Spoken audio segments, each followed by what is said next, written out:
Congratulations on making it to Burnout. These are the Burnout rules and demonstration video. For the Burnout course, we will be using the one and done system. So if you take a fall, your run is over. Basically how this is going to work is that however far you make it, that's how many points you get. There will be touch points along the way, and this video will explain that. For certain obstacles that we will specify, you will be able to do certain skips, but when it comes to things like hooked cannonballs, you are not allowed to get a gigantic swing, lâcher, tap the final carabiner, and then collect all those points. You will only be able to collect points after you've established control. We will go over what those different control points look like. And then otherwise, in case you do make a mistake on this, I will tell you the words go back. Do not drop, because if you drop, your run will be done. Instead, undo the move and then just listen for what I'm telling you to do. I will try to help you get into the right direction as quickly and as accurately as possible. But any mistake you make is on you as the athlete. With that, let's get down to the Burnout rules. 3, 2, 1 on you.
Come on.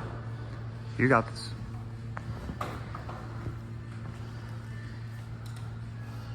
Just get to the bar. Let's go. Nice. Chuk chuk.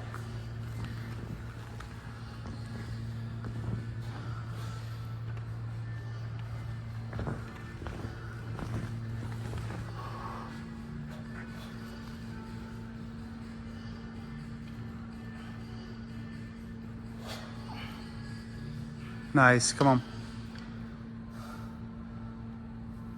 Smart bump.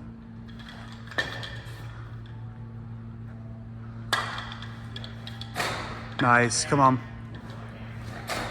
Nice. Nice. Come on.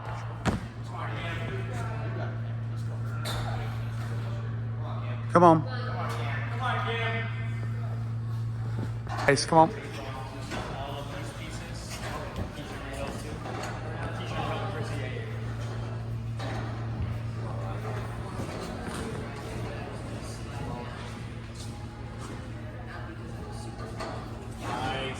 Come on. Isaac. Nice. These are the specific rules for the central sectional burnout. For your course, you're going to start here, and as soon as you engage the bar, your time begins. I'll still count you down, 3, 2, 1 on you. Touching this bar is your first touch point. You're going to continue lâchering through the silver bars only, and this cane will be reset to here.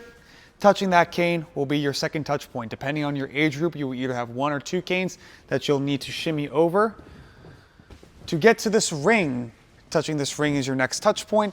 You are then allowed to use this silver bar, this trapeze bar, to get to this cannonball. Depending on your age group, it'll be either a ring or a cannonball.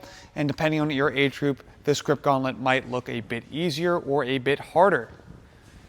From there, you're gonna get to this truss. This is your first chalk point, all right? From there, you are going to go through the ring toss. Getting a ring to touch the doorknobs on any of these will be your following touch point.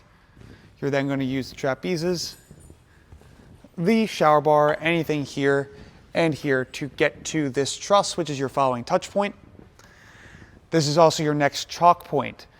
For the 9U division, you can use this trapeze to get to the diamond, which is your next point. All other divisions will have to lachet from the truss to get to there. For the 9U and the 11U division, you are able to go to this eye, which will be your next touch point. And then you can use any cliff you'd like to get through the cliffhanger section. Touching this third cliff will be your following touch point. For the 13U, however, the eye will be gone, and instead you will lachet to any of the cliffhangers here. Touching this cliff will be a point, and then once again, touching that third cliff will be a point. You're then going to make your way through. Going through all the cliffhangers, touching cliff 5 will be a point, cliff 7 will be a point, cliff 9 will be a point, cliff 11 will be a point, and currently this is the setup for 9U. You will be going through the cones. Touching a cone will be your following touch point to then get to this truss. You can then chalk here, shake out. This is for 9U. For 11U and 13U, you will continue on where this cliff will be a touch point and this cliff will be a touch point. The cones will be along here. This cone or any of the cones touching a cone will be a touch point. You cannot engage the bar until you have at least touched a cone. So therefore you cannot just lachet from cliff to bar unless you touch a cone. You can then go back and then lachet there if you really want to. And then you're gonna go here, which will be your last chalk point for all the age groups. From there, this is currently the 9U setup.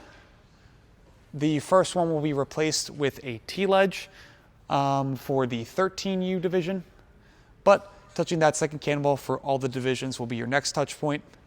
Make your way through.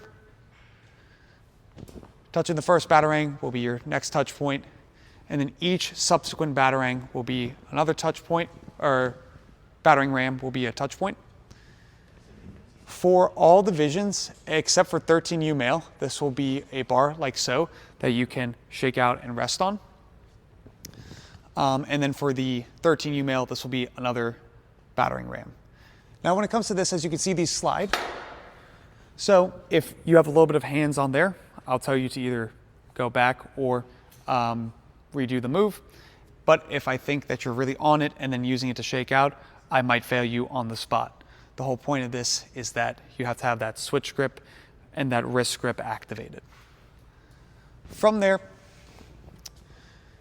you can shake out if you're not 13U male, but no chalk. This will not be a chalk point. And then for 13U male, since this is also PVC pipe, this first pole will be a point. For other divisions, the second pole will be your next point. You're then going to make your way through, and then depending on your age group, you will have to use more or less poles. For 13U male, you will need to use all the poles. And once again, they might be angled slightly less or a bit more, depending on your age group. You cannot grab finger above the collars like a flared nunchuck, but if they're on the collars, that is a-okay. You're gonna make your way through. Each pole after that second one for all age groups will be another touch point. And once again, the dismount will be further or closer depending on your age group, in which case you will dismount, hit the buzzer, and you have completed your burnout. Good luck, your time limit is 5 minutes.